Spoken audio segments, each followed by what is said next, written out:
Dust hung over the ruined city like a tired blanket. It made the sky look pale and old.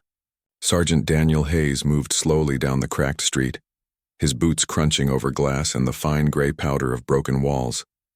The sun was low and long shadows stretched from the empty doorways. Somewhere far away, a drone hummed like a stubborn insect. Closer, a metal sign creaked in the wind. The day was almost done, and the wind smelled of ash and dry stone. Daniel's squad had finished a sweep an hour ago. Now he was alone on a follow-up patrol, checking for civilians and any traps left behind. He knew the pattern of his breath under the helmet, the weight of his rifle against his shoulder, the small ache in his back from the long march. He knew his own tiredness too well. War had a way of turning every day into the same day. He had stopped expecting surprises. They called this planet Valar. The native people had fox-like ears and sleek tails, but their faces were almost human in shape. Some had fur along the jaw or down the neck. Some kept their heads shaved smooth. Their eyes were different, though. Their eyes had a way of glowing in the light like embers under glass. Daniel had learned to read those eyes for fear or hunger or anger. He had learned, too, that the glow could be gentle. He paused at a broken storefront. A bakery once, he could still smell the ghost of flour mixing with dust. A small chalkboard lay in the street with old marks on it, a list of prices in a script that curved and looped like vines. It felt wrong that something as soft as bread could live here. He looked down at his ration pouch. It felt heavier than usual. Not because it had more food, but because the day was long and he had eaten less at noon. Don't share supplies with locals, the briefing had said. It blurs lines. It creates dependency. It risks your safety and theirs. He had signed the paper. He had nodded at the rule. He had meant to follow it. A pebble skittered nearby. Daniel swung his rifle up, steady but ready. A small shape ducked behind a doorway. He took a slow step, another. He heard a whisper. It was a woman's voice, thin and rough. Please, she said in accented standard. Please, human. He saw her then. She stood in the doorway with her hands raised and open, palms outward to show she held no weapon. She wore a threadbare wrap pulled tight around her shoulders. Her fox ears drooped, flattened from hunger and worry. Beside her, half hidden by the doorframe, was a small child. The child peered around the woman's leg with one bright golden eye. The other eye hid in the shadow. The child's tail curled tightly like a question mark. Daniel stepped back a half pace to ease the pressure in the air. He lowered the muzzle toward the ground, but not far. You should not be here, he said. The area is not safe.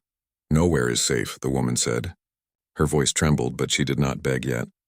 Please, human. Just one bite for my fox. Her hand moved, slow and careful, toward the child's shoulder, and the child crept forward. He was little, maybe 6 by human measure. He had a small face, a thin neck, and eyes that caught the dim light. He held something in his hand, a tiny carved figure, smooth and pale.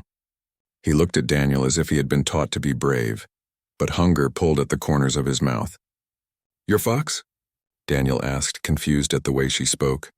My child, she said. My fox child. She pressed the words into simple shapes as if she knew his language only a little. Please, one bite.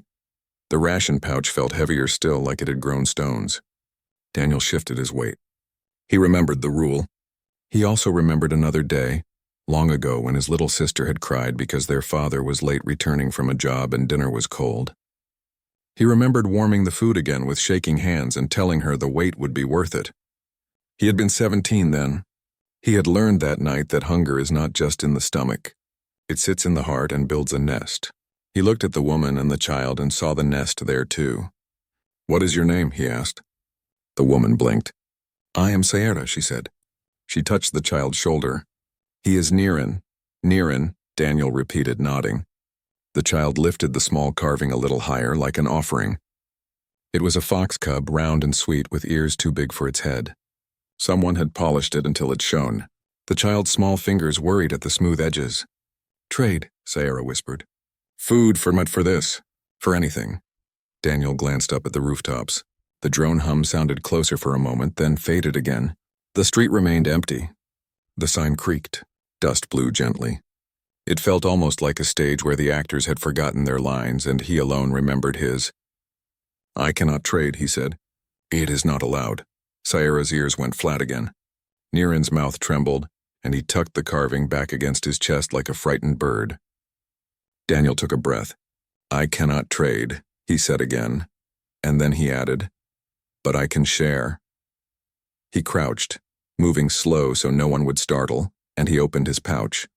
Inside were compressed bread, protein strips, a small gel pack that tasted like apple if one used enough imagination, and a water cartridge. He pulled out the bread and the gel. He broke the bread in half. He broke one half again, making a quarter that still felt heavy in his hand. He looked at Niren. The child looked back with eyes so bright it hurt a little. Daniel offered the bread. The little hands reached, hesitated, and then closed around it. Niren held it like a precious book. He did not bite yet. He waited for his mother's nod. Sarah swallowed. She nodded. "Slow," she murmured. "Small bites." Niren took a tiny bite and closed his eyes. For a heartbeat, the street was quiet in a different way. It was the quiet of relief. Daniel's chest loosened, as if a tight band had been cut with a careful knife. He handed Sarah the gel pack and motioned toward a low piece of wall where they could sit. Sarah shook her head at the wall. "We must not linger," she said. Her eyes flicked to the roofs. It seemed she too heard the drone. "But thank you, human." "Daniel," he said. "Thank you, Daniel," she repeated. She opened the gel with careful fingers and squeezed a small circle onto Niren's bread. The child took another tiny bite. He sighed, a sound that was half joy and half exhaustion. Daniel felt a smile tug at his mouth. He stamped it down out of habit. Smiles could be taken as promises. He knew better than to promise anything in war. Still, the warmth stayed like a little light in a dark room. He was about to say he had to go when a shadow slid across the street. He looked up. A drone hovered at the far end, a black dot against the pale sky. It turned and a red lens glinted. It was watching. Daniel's instincts pulled at him. He rose, tucking the empty gel wrapper into his pouch. "You should move," he said, voice low. "Now." Sarah nodded quick. She took Niren's hand. The child tried to hand Daniel the little carving, pushing it forward with a serious face. "Trade," Niren said, the word careful. Daniel shook his head. "A gift," he said. "Keep it. For luck." Niren's ears angled forward in surprise. His mouth opened like he might say something big, but Sarah tugged his hand. "Thank you," she whispered. Then mother and child slipped around the doorway and into the alley beyond. The drone drifted a fraction closer, lens turning. Daniel lifted his rifle, not to aim but to give the camera a reason to look at him and not the retreating shadows. He stared into that small red eye until it turned away. He walked back to base at an even pace, not fast enough to look guilty, not slow enough to look lost. He passed another block of broken shops, a fountain full of dust, a mural chipped by shrapnel but still beautiful. The mural showed a fox child leaping through tall grass, chasing blue birds that were either painted or real ones. He tried not to think about the gel pack in Sarah's hand, or the way Niren had held his bread like a holy thing. He tried to think about procedure and maps and the report he would fill. He tried, but his mind kept going back to a small smile and a word. Daniel. At the checkpoint, Private Ortega scanned him in. Her visor hid her eyes, but her voice carried a grin. "You look like a man who found treasure, Sarge." "Trash instead," he said deadpan. "A lot of glass." "You'd like it, Ortega. Plenty of shiny bits." She laughed and waved him through. The inside of the outpost smelled like metal, disinfectant, and hope badly disguised as coffee. His squad gathered around a scratched table. Corporal Jin fiddled with a busted music box they had found in a school. It made a soft tinkling sound when he made it work. Petrov wrote a letter to his mother, saying everything was fine. Bellamy stared at her boots as if they might offer wisdom if she looked long enough.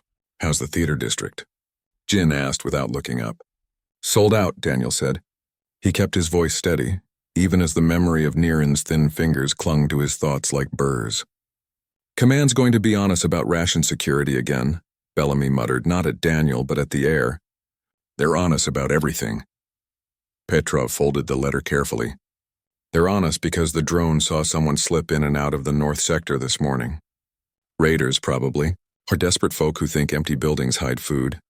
Daniel hung his helmet on a peg. The drone, he thought, it saw me. It saw Sarah and Niren. Or maybe it looked away when I stared back. He could not know. He sat on the bench.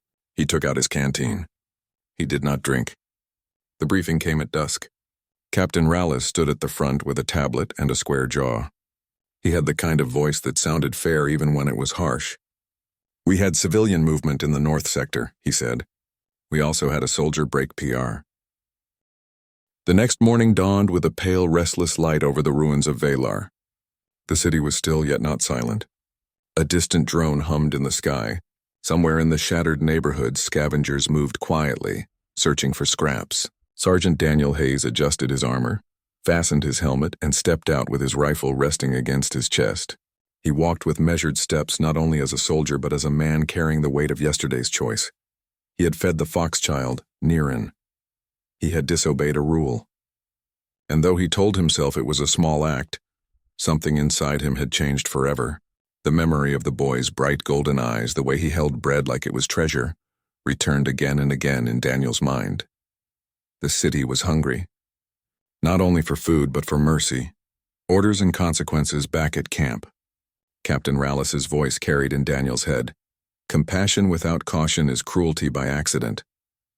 Those words were meant as warning, but they now sounded like a challenge. Daniel knew the rules were made for control and order. But what use were rules if they crushed the smallest signs of hope? At midday, a message came. Another patrol in the north sector. This time, intelligence warned of raiders hiding in the empty blocks, hunting both humans and Velari civilians. The squad prepared quickly. Ortega checked the charges on her sidearm. Bellamy adjusted her armor straps. Jin hummed faintly as he packed extra batteries for the drone scanner. Daniel moved quietly, his mind elsewhere. The square with the fountain came to him in memory. The white truck with the relief workers, the line of weary civilians, and Niren's careful smile. Would they be there again? Would the raiders come for them next? The squad moved out. A reunion in the shadows hours later, they reached the northern ruins. The air was heavier here, sharp with the smell of smoke. Daniel led the patrol, scanning alleys, peering into windows that were nothing but jagged mouths of stone. A faint sound caught his ear. A child's voice, high and frightened. He raised a hand, signaling halt. The squad froze. Ortega looked at him sharply. You hear something? Daniel nodded. He moved forward, following the sound. In a crumbled side street behind a wall of broken bricks, he saw them. Sarah, the fox mother, knelt on the ground, clutching Niren close. Around them, 3 raiders circled. They carried pipes, knives, and 1 battered rifle. Their eyes were greedy. They shouted in rough voices, You took food from the humans. Give it to us or we take the boy. Sarah's ears pressed flat. Her voice shook, but she held firm. No, my child will eat. You will not touch him. Niren clutched his small carved fox, his bright eyes wide with terror. Daniel felt his blood rise hot. Rules, orders, warnings, all of them fell away. Without hesitation, he raised his rifle and stepped out of cover. Drop it! His voice rang sharp across the broken street. The raiders spun, startled. For a moment, time froze. Ortega and Jin appeared behind Daniel, rifles up, flanking him.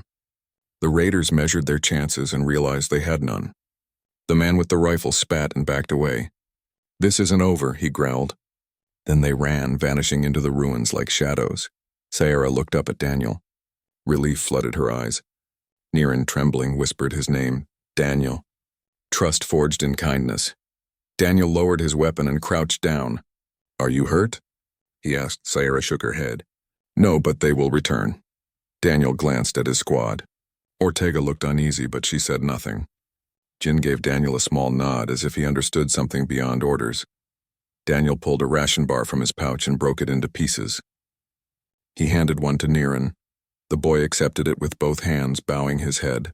He took a small bite and his ears flicked up with joy. Human good heart, Niren whispered again, the same words as before. But this time there was no doubt in his tone. It was not only gratitude, it was truth. Daniel felt something tighten in his chest, then release. He looked at Sarah. There's a safer place near the river. I'll get you there. She hesitated. You risk too much. I already have, Daniel said quietly. A soldier's choice. That night back at base, Daniel was called into Captain Rallis's office. The captain's face was grave. You interfered again today, Rallis said. You risked the mission. You protected civilians outside protocol. Daniel stood tall. If I hadn't, the raiders would have killed a child. Rallis's eyes were hard, but not without understanding. And because of your actions, they will mark that child. They'll mark his mother. Raiders hunt those who receive favors from soldiers. You think you helped them, but you may have doomed them. Daniel's jaw tightened. No, sir. If we do nothing, they're doomed anyway. If humanity has no mercy, then what makes us different from raiders? The silence stretched between them. Finally, Rallis sighed. You're a good soldier, Hayes, but one day your heart will cost you everything. Daniel said nothing. But inside he knew, better his heart than his humanity. The last stand. 2 days later, the outpost received an urgent distress signal. Raiders had attacked a cluster of Fox refugees near the old fountain. Aid workers were trapped. Civilians were screaming for help. The squad mobilized instantly. Daniel's chest clenched.